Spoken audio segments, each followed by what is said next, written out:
Combat Masteries are a huge new addition to old school RuneScape's league. In Leagues 5, we've got this brand new mastery tree that has almost completely replaced combat relics from previous leagues. And today I want to talk about a few things regarding this mastery tree, how it's going to completely change your early to mid focus in Leagues 5, how you might want to approach this mastery tree depending on what combat style you want to lock in, and of course talking about the standout points from this mastery tree and what weapons I think work best with some of these perks. First, let's take a look at this beast. There's a lot to digest here. You've got 6 tiers in each respective combat style, melee, ranged, and magic, as well as a passive tier that requires you to invest a certain amount into one of these paths to unlock it. For example, 2 points into the melee tier would get you the tier 2 passive, but 1 point in melee and 1 in ranged would not. Now this all looks well and good, but I'm sure you're already wondering, how do I unlock mastery points? Well, I was hoping this was going to be linked to the already existing combat achievements in game, but it's actually far more simple than that. There's 10 tasks, and each one of them will give you a mastery point, meaning you cap out at 10 possible mastery points, and these decisions are permanent, no changing your mastery selection after spending a point. Looking through these tasks at a first glance is really interesting. Defeat a giant, nice and easy. Solo Scurious, okay, that's not too bad. Get a fire cape. Wait, what's that at the bottom? Defeat Zuck?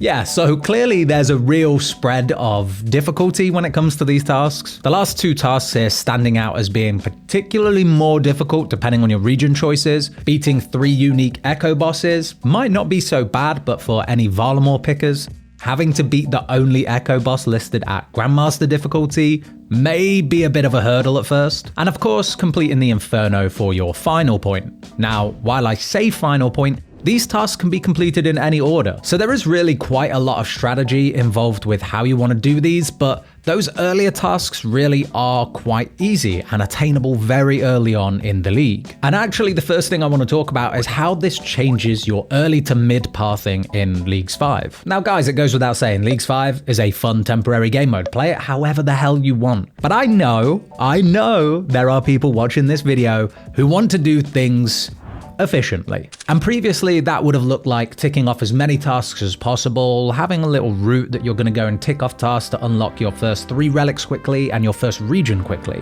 But now I think that with the introduction of these masteries, that kind of pacing is going to slow down a little bit or slightly change, because now you're going to have to weigh up progressing through your skilling relics, your XP multipliers, your drop rate multipliers with unlocking some of these incredible mastery tiers and the big passives that come along with them. Now, depending on your chosen style of combat that you want to focus on in Leagues 5, how you approach these mastery passives or early tiers are gonna change entirely. For example, if you're picking up magic or range, then it's an absolute no-brainer that one of the first things you should do is head over to the Edgeville dungeon or the Isle of Souls and get that first passive unlock to save your runes and ammunition. For melee, this matters a lot less, and you may want to focus on other styles of league progression on your skilling elements to start with. But as soon as you look beyond tier 1, you start to see the value that all of these styles can unlock. Focusing particularly on the passive tier, healing increase from all sources at tier 2 is okay. 20% in the earlier levels with lower healing food won't be something you'll notice right away, but as soon as you unlock that higher healing food, that's going to be very strong. But I think tiers 3 and 4 of the passive unlocks are the most valuable. By unlocking these, you gain the ability to breeze through most combat tasks in the game, accuracy in all styles increasing by 100% and reducing damage taken by 15%. And the tier 5 passive is pretty whatever, unless you are planning to get Varlamore and go down a prayer build with the Sunlight Spear. This is the meme priest or cleric build. I've covered this in my builds video. It looks like it's going to be even stronger with this passive, but don't get me wrong, it will have its, utility throughout the game as well. And the tier 6 passive is particularly interesting. It gives you prayer penetration. So there are some NPCs around the game that use protection prayers, Calfight Queen, Hunlef, some of the bosses in the Tombs of Amaska, but I think this is a bit of a giveaway here. And listen, I'll be happy to come back and eat my words later on, but I wonder now if the echo bosses around the game in Leagues 5 are going to be using protection prayers. If so, then it's going to be a totally viable strategy to rush leveling up your combat masteries over your relic progression. So let's take a look at what that might look like. The first 3 tasks are incredibly easy in the order that they're listed here. Giants are a quick solve, Karamja has a whole host of NPCs above level 100 combat, the Tazar creatures are all safe spottable, the creatures in the Brimhaven Slayer dungeon are mostly above level 100 combat and safe spottable as well. Scurius will require overhead prayers, but otherwise pretty easy in something as weak as Adamant level gear. And the 4th task might look like a little bit more of a hurdle, but this one is also incredibly quick to tick off. You know, let's not forget that the Varrock Museum will boost your Slayer level from 1 to probably somewhere in the 20s at level 1. Now there are some XP lamps up for grabs from the Shield of Arav quest. You can claim one for the Defender of Varrock quest I think as well, so there are 2 XP lamps up for grabs. I wouldn't recommend using them on Slayer and maybe using them on Prayer to prepare you for Scurius instead, but it is an option if you want to rush this. Luckily, you'll only have to wait until 57 Slayer if you're not picking Fremnik or Kandarin, because the mutated Zygomites on the Fossil Island are accessible at level 57 Slayer. Carrying on with Slayer or doing Scurius is going to be key for getting level 100 combat for your 5th task, and I'm not going to sit here and tell you guys how to do the fight caves, but let me just say you'll be surprised at how early you can do this with the power that Leagues provides, particularly if you have gone for a ranged or magic route. So this is a bit of a detour from the typical route of tick off as many tasks as possible early, use your skilling relics to their full advantage. You know, it's always worth considering that before you commit to a longer grind, check how close you are to your next kind of XP or drop rate multiplier at your next relic unlock or wherever it may be, because that's going to save you so much time in the long run. Now, we've been getting into a lot of discussion and detail on this combat mastery tree in my Discord, so feel free to come join if you want to jump in on that discussion. But let's take a look at what's on offer here. In all of the melee, ranged, and magic paths, tiers 3 and 5 are exactly the same. These reduce the attack speed of all weapons linked to that combat style, and I'll get onto that a little bit later. Tiers 1, 2, 4, and 6 though are unique to each style. Melee tier 1 gets this effect that might be easy to confuse, but just look at it this way.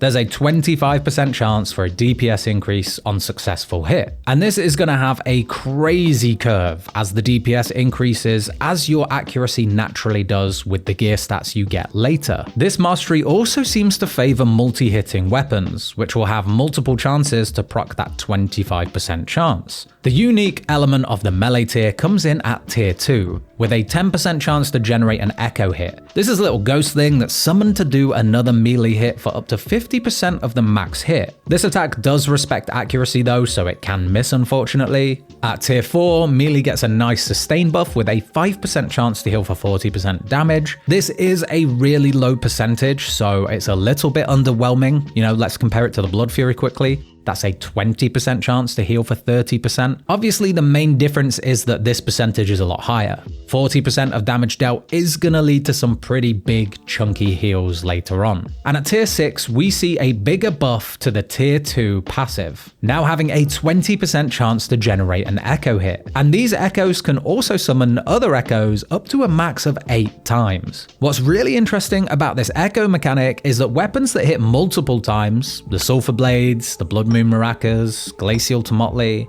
Torag's Hammers, the Scythe of Bitter, all have multiple chances to summon echoes. Ranged has some incredible tier bonuses. Tier 1 is incredibly strong from the get-go, ensuring you never hit below 30% of your max hit on successful hit. This pairs so well with other accuracy bonuses around the game, so any Asgarnia pickers out there can abuse this early and often by getting a full set of Void. The tier 2 mastery buffs each subsequent ranged attack with a 5% max hit increase, capping and then resetting after hitting a 20% max hit increase, or after 4 ranged attacks. This one pairs extremely well with anything that hits fast. Throwing knives, blowpipe, darts, the Sunlight Hunter's crossbow, and this gets even more crazy when you consider the attack speed buffs that ranged gets at tiers 3 and 5. But at tier 4, every 5th ranged hit heals 5 hit points, again, a huge buff to those faster hitting weapons, and now we know we're getting access to 1-tick blowpipes. You'll be healing 5 HP every 3 seconds, if you can attack uninterrupted that is. And at tier 6, you never miss with a ranged attack. Now if that sounds a little bit insane, you know, being totally incapable of missing a ranged attack, that's because it is. Those fights against monsters that had incredibly high range defense, or the ones who use protect from range and just, you know, laugh at you while you pathetically switch your gear. Not anymore. Not only does this mastery turn every boss fight into a staring competition, but it also opens the gates for meme builds that previously weren't even possible. So grab your Zarek crossbow or your Drygore blowpipe, stick on that full set of Justicia tank melee gear, and laugh. Because nothing is going to be able to kill you, and nothing is going to be able to run away. Okay, let's talk about magic, because magic is looking incredibly strong again this league. At tier 1, when you roll above 90% of your max hit, the damage is increased by 50%. And just keep a hold of that percentage increase for a minute, because that's quickly going to rack up. Tier 2 increases your max hit by 5% per tick since your last attack, up to a max of 40%. So after not attacking for 8 ticks, that's a 40% increase to your max hit. And you know, that gets me thinking, while you're running around the game and not attacking anything, is that counter constantly ticking? Is your first hit against an NPC always going to benefit from that plus 40% max hit increase? A couple things are for sure. This will be especially useful for nuking mobs with lower hit points, or on bosses where movement is a little tricky and you struggle to get consistent hits in. At tier 4, rolling above 90% of your max hit again will heal for 10% of the damage dealt. This one synergizes perfectly with tier 1, meaning that your heal should be more significant, but all of this becomes a pretty clear picture at tier 6, where your max hit with magic is increased by 1% for every 100 hit points remaining on a target, maxing out at a further 10% max hit increase. So those higher invocation TOA runs or Chamber of Zarek runs are going to lead to pretty crazy max hit potential. The final bit of this tier 6 relic also allows you to execute monsters. On successful magic hit, if your target has less hit points than your max hit, then you will always max hit. This synergizes really well with all of the previous max hit increases I've already mentioned, and I'm not going to sit here and pretend I've done the math, you know. Let someone else be the math guy, okay? All I know is that this is making the Tummican Shadow stand out again at the very top. Now that we've covered all 3 combat styles, one thing I've not really gotten into is the universal attack speed buffs. It's very easy to look at these at a glance and think they're pretty standard, but just like last year, these attack speed buffs favor weapons on odd tick cycles, above a 4 tick rate. So anything with a 5 or 7 tick attack speed really gets the most out of these buffs. Even the fabled 9 tick dark bow goes from being incredibly slow to being able to spit out 2 arrows per attack every 4 ticks. Now that's pretty crazy. So let's go through the weapons that stand out to me the most with these universal attack speed buffs. For melee, the standout weapons include Darox, the Zombie Axe, Obi Maul, the Osmumtum's Fang, Noxious Halberd, two-handed swords also get a buff, and the Scythe. Of course, not forgetting the multi-hitting weapons that I've already mentioned that benefit from the Echo Ghosts in the melee tree. For ranged, crossbows, ballista, the Colosseum ranged weapon, the dark bow, as well as weapons that become incredibly fast and accurate, like the Eclipse set, blowpipe, carols. These will all perform really well with the range tier. And for magic, your choices are a little more shoehorned, because instead of focusing on the attack speed of a weapon, we want to focus on the magic damage increase. This is always going to benefit you better with the other increases to max hit that the magic tier gives you, so I'm sure you've already guessed it. The Shadow, the Kodai Wand, Nightmare Staff, and the Staff of the Dead being the top weapons here. So while I'm not going to get into specific mastery builds for each combat style in this video, it's quite obvious that with only 10 possible mastery points to spend, you're going to have to make a decision. Do you want to go hybrid and max out one style with 6 points while dipping into another with 4? Do you want to grab the Tree Trumpet and spread your points across all 3 styles? There's a lot of flexibility with this mastery point system, and while I know some people may be concerned with obtaining the final 2 mastery points, I think you'll be surprised at how much more powerful these masteries will make you earlier on into the league. And with just an Echo item or 2 under your belt, you might find that you can do content above and beyond your expectations. So don't rule out Echo Soul Heredit or the Inferno just yet. Now, because of the flexibility that this mastery system gives you, there are so many ways to approach a build for Leagues 5 now. So let me know in the comments how you're thinking of spreading your mastery points out. I can't promise that with your influence I won't change my region choices for the 10th time already, but that's all part of the fun and the theory crafting that I know we all love about Leagues. That's all I'm covering for today, so thank you for watching the video, and I will catch you all in the next one.